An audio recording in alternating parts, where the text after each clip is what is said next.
بسم اللہ الرحمن الرحیم. میں آپ کو بتاؤں کہ بھارت کی مصیبتوں میں بڑی تیزی سے اضافہ ہو رہا ہے اور اس کی سب سے بڑی وجہ مودی ہے، جس کے کرتوت ہی ایسے ہے کہ وہ اپنے ملک اور اپنی عوام کے لیے یعنی منحوس ہی ثابت ہو رہا ہے. ان کے اقلیتوں کے خلاف اقدامات ہیں. سکھ اور خالصتان میں اب میں نے بہت وی لاگس کیے تھے، اب بڑے آپ کو بتائے تھے، لیکن آج وہ دن آ گیا کہ اب سکھوں نے فیصلہ کر لیا ہے کہ اب مزید بھارت کے ساتھ نہیں رہا جا سکتا. سکھوں نے اپنا علم اٹھا لیا ہے. اس سلسلے میں سکھوں کے علیحدہ وطن خالصتان کے قیام کے لیے لندن میں ایک ریفرینڈم ہوا. اس ریفرینڈم میں ووٹنگ ہوئی اور مزے کی بات یہ کہ یہ ووٹنگ سرکاری عمارت کوئین الزبتھ دوئم میں ہوئی، اور سرکاری عمارت کوئین الزبتھ ٹو جو ہے اس پہ خالصتان کے جھنڈے بھی لگائے گئے. اور اب لندن کے بعد برطانیہ کے دیگر شہروں میں بھی ووٹنگ ہوگی. اور سکھ رہنماؤں کا کہنا ہے کہ بھارتی دباؤ کے باوجود برطانوی حکومت نے ریفرینڈم کی اجازت دی، جس پہ ہم ان کے شکر گزار ہیں. سکھ رہنما پرمجیت سنگھ کا کہنا تھا کہ ریفرینڈم کی نگرانی غیر جانبدار کمیشن کر رہا ہے، جبکہ سکھ رہنما پتوت سنگھ نے کہا کہ بھارتی حکومت نے ریفرینڈم روکنے کے لیے مجھ پہ جعلی مقدمات بھی بنوائے. پھر سردار اوتار سنگھ نے کہا کہ بھارت نے پنجاب پر قبضہ کر رکھا ہے، اب سکھ اپنا آزاد وطن خالصتان بنا کر ہی دم لیں گے. 50,000 سے زیادہ سکھوں نے اس ریفرینڈم میں حصہ لیا. یاد رکھیں کہ یہ صرف لندن میں ابھی ہوئے، برطانیہ کے باقی شہروں میں ابھی نہیں ہوئے. یہ تو ایک شہر کے حوالے سے ایک بہت بڑی تعداد ہے، اور جس کے بعد اجیت ڈیول اور مودی دونوں کے لیے تقریباً اب ڈوب بھرنے کا مقام ہے. اب دیکھیں، سکھوں کی آزادی کے سلسلے میں کینیڈا کی حکومت جو ہے نرم رویہ رکھتی ہے. کینیڈا میں حالیہ طور پہ منعقد ہونے والے عام انتخابات میں جہاں جسٹن ٹروڈو کو کامیابی نصیب ہوئی، وہیں اس دفعہ سکھوں کی ایک بہت بڑی تعداد جو ہے کینیڈا کی قومی اسمبلی کی ممبرز بھی منتخب ہوئے. جسٹن ٹروڈو کو اپنی حکومت بنانے کے لیے سکھ حضرات کی مدد بھی لینا پڑی، اور ویسے ٹروڈو تو پہلے ہی سکھ کمیونٹی کے حق میں، جسے بھارتی حکومت ان سے سخت ناراض ہے، مگر وہ بھارت کی پرواہ نہیں کرتے، اور اصولاً کسی بھی اچھے آدمی کو نہیں کرنی چاہیے مودی کی پرواہ. بھارت کے بعد برطانیہ، کینیڈا اور امریکہ میں سکھوں کی ایک بہت بڑی تعداد ہے، اور یہ زیادہ تر وہ لوگ ہیں جو آپریشن بلو سٹار میں ہوا تھا تو یہ سکھ بھارت کو خیر بات کہہ کے ان ممالک میں پناہ لینے کے لیے مجبور ہو گئے تھے. اور یہ وقت کے ساتھ ساتھ یہ اپنی خالصتان تحریک کو مضبوط بھی کرتے آئے اور ان کے لیے مسلسل کام بھی کرتے رہے. اور چند روز پہلے تحریک خالصتان نے اپنا ایک نقشہ جاری کر دیا، اور اس کی بھی بھارت کو بڑی برچن لگی ہوئی ہے، کافی تکلیف ہو رہی ہے. آج صورتحال یہ ہے کہ کسی بھی مغربی ملک میں را کی سب سے بڑی موجودگی شاید کینیڈا میں ہے.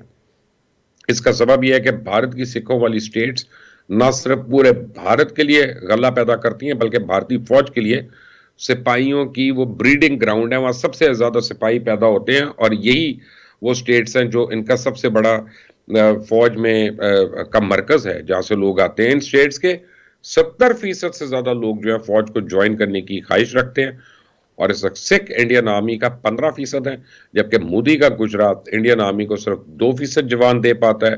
یوں بھارت کی معیشت اور دفاع میں سکھ ایک سپائنل آپ سمجھیں کہ سپائن کی یا ایک ریڑھ کی ہڈی کی حیثیت رکھتے ہیں. لہٰذا را کو خالصتان کے حوالے سے بڑا ہی گرم رہنا پڑتا ہے.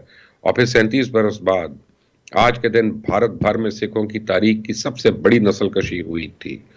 31 اکتوبر 1984 کو اس وقت کی وزیر اعظم اندرا گاندھی نے اپنے دو سکھ محافظ یعنی ستونت سنگھ اور بیانت سنگھ کے ہاتھوں قتل ہو گئی، اور اس قتل کے فوراً بعد دہلی میں سکھ قوم کے خلاف جنونی ہندوؤں نے ایک قیامت برپا کر دی، اور صرف 3 دن کے اندر 6,000 سے زیادہ سکھ خواتین اور بچوں کو زندہ جلا دیا گیا.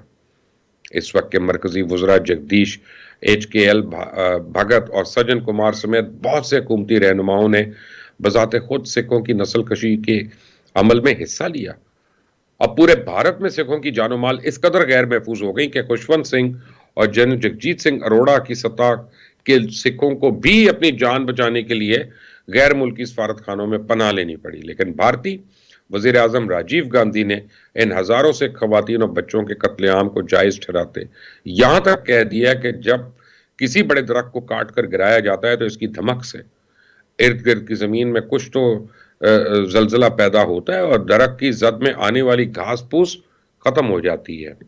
دنیا بھر میں رہنے والے سکھوں نے اس بھارتی بربریت کو فراموش نہیں کیا، اور امریکہ میں قائم سکھ حقوق کی تنظیم سکھس فار جسٹس نے 31 اکتوبر 2013 کو اندرا گاندھی کے قتل کی برسی کے موقع پہ 10 لاکھ سکھوں کے دستخط پہ مبنی ریٹ پٹیشن اقوام متحدہ کے ادارے UNHRC میں داخل کرائی، جسے مطالبہ کیا گیا کہ بھارتی حکومت کے ہاتھوں ہونے والے سکھوں کے قتل عام کو عالمی سطح پہ سکھوں کی نسل کشی ڈکلیئر کیا جائے۔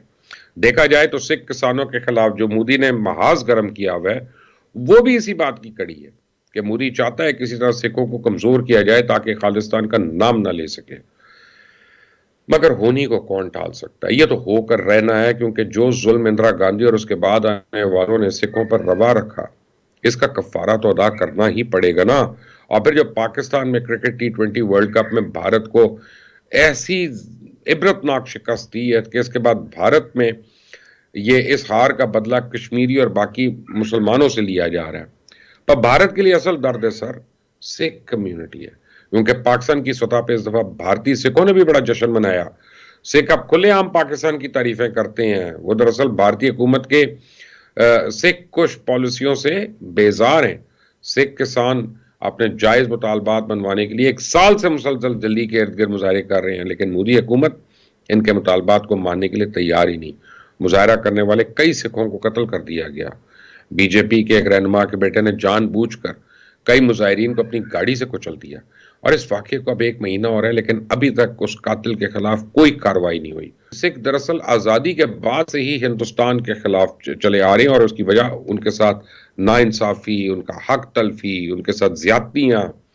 آزادی سے پہلے گاندھی اور نہرو نے تو واضح طور پہ ان کے لیے خالصتان کے نام سے ایک آزاد اور خود مختار ملک قائم کرنے کا وعدہ کیا تھا، لیکن بعد میں وہ حسب منشا مکر گئے، اور اب خالصتان کا نام لینا بھی جرم قرار دے دیا گیا۔ تاہم سکھ کمیونٹی اپنے آزاد وطن کے لیے ماضی میں بھی کوششیں کرتے رہے اور آج بھی اس سلسلے میں سرگرم ہے۔ آزاد خالصتان کا نعرہ بلند کرنے والے سنت جرنیل سنگھ بھنڈروالا اور ان کے ساتھیوں کو امرتسر کے گولڈن ٹیمپل میں ٹینکوں سے حملہ کر کے ہلاک کیا گیا تھا، یا بقول سکھوں کے شہید کیا گیا، اور گولڈن ٹیمپل کے تقدس کو نقصان پہنچایا گیا۔ سکھ اس قتل عام کو نہیں بھولے۔ اب سکھوں نے بھارتی پنجاب، ہماچل پردیش اور ہریانہ پہ مشتمل اپنے آزاد وطن خالصتان کو قائم کرنے کے لیے نئے سرے سے جدوجہد شروع کر دی ہے۔ خالصتان کی اس تحریک 38 سال سے جاری، اور اب اس نے وہ رفتار پکڑ لی اور تیزی جس کے بعد مجھے تو لگتا ہے کامیابی ان کا مقدر ہے۔ میں ایک بات جانتا ہوں کہ اگر خالصتان واقعی وجود میں آ گیا تو انشاءاللہ کشمیر کا مسئلہ خود بخود حل ہو جائے گا۔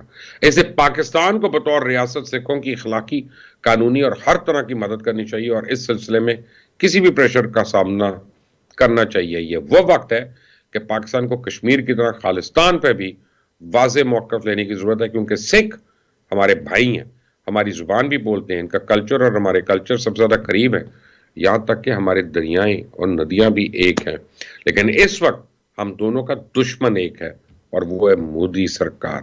اس چینل کو سبسکرائب کرنا مت بھولیں، بیل آئیکن کو پریس کریں، اور اتنا زیادہ شیئر کریں کہ بار بار یہ ویلاگ مودی کے آگے پہنچے اور اس کی آج کی نیند بھی حرام ہو۔ اللہ حافظ۔